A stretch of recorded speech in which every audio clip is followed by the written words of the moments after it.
Hey guys, welcome back to Anime Bar and welcome to our breakdown of Bleach Episode 2, the 1,000-Year Blood War Arc, titled Foundation Stones.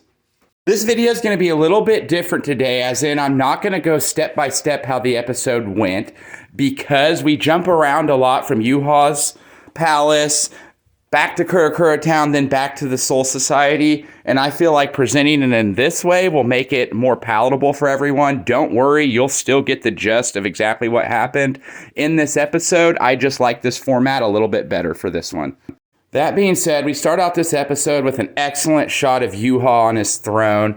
This episode is starting up right where it left in Yuha's palace, and he has just ripped Ludus's arm off his body. This being the man that just gave the message of war to the Soul Society. It's pretty apparent how little he cares for his recruited Arankar soldiers. They're pretty much pawns. So is everyone to Yuha, really. We're then back in Kurakura Town, where everyone's waiting on Ichigo to return from fighting Eburn. He does, comes back through the window, says it's no problem.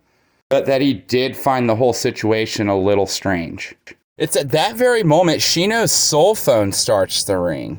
And on the other end, it's Akon, the second in command of the Research and Development Department. And he doesn't have good news. He's informing them what happened in the Company 1 barracks and what happened when the unknown enemy entered the Soul Society.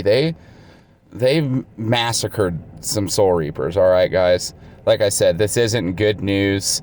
He then proceeds to tell them about Sasakibe's death, and they're all shocked by it.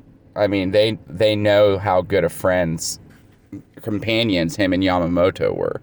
Speaking of Sasakibe's death, his funeral, or his cremation, is beautiful. I mean, all the high-ranking Soul Reapers are there, the captains, everyone's there. It's really beautiful how it's shot, and you can tell they're all completely devastated. A new look for the Gote 13, really.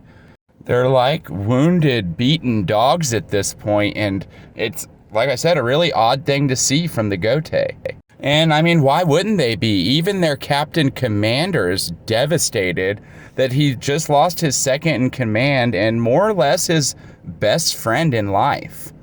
The Kurakura gang isn't taking it very well, as we're treated to shots of all of them kind of thinking about the situation and what they can do. And that's when Ichigo comes to the conclusion, well, I'm just going to go patrol the area. I can't just sit here with my thoughts. I'm going to go out and do something at least. So he goes out to patrol.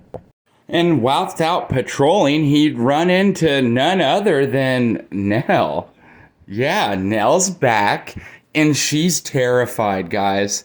She's so scared. You gotta love Nell.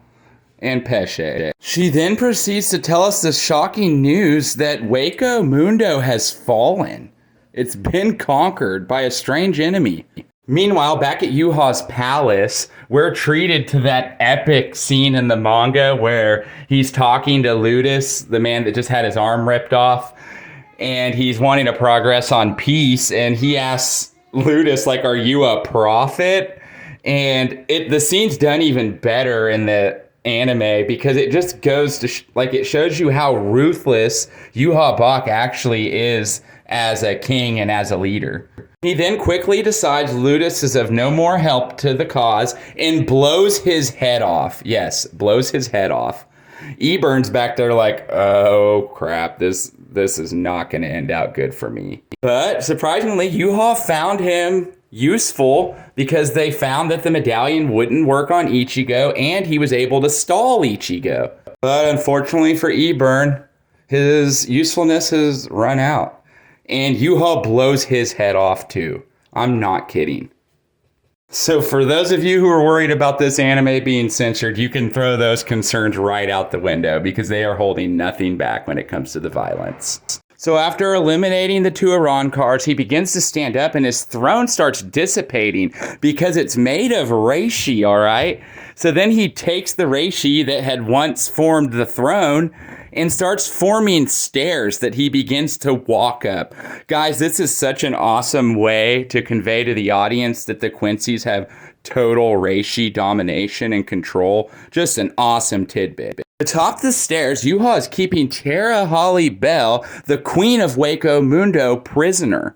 We are then treated to a scene that we did not get to see in the manga, and it is the initial invasion of Waco Mundo, an essential foundation stone, if you will, for Yuha's war plan.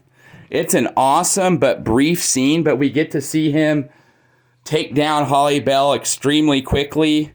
And to add insult to injury, he also takes her prisoner, like you saw earlier.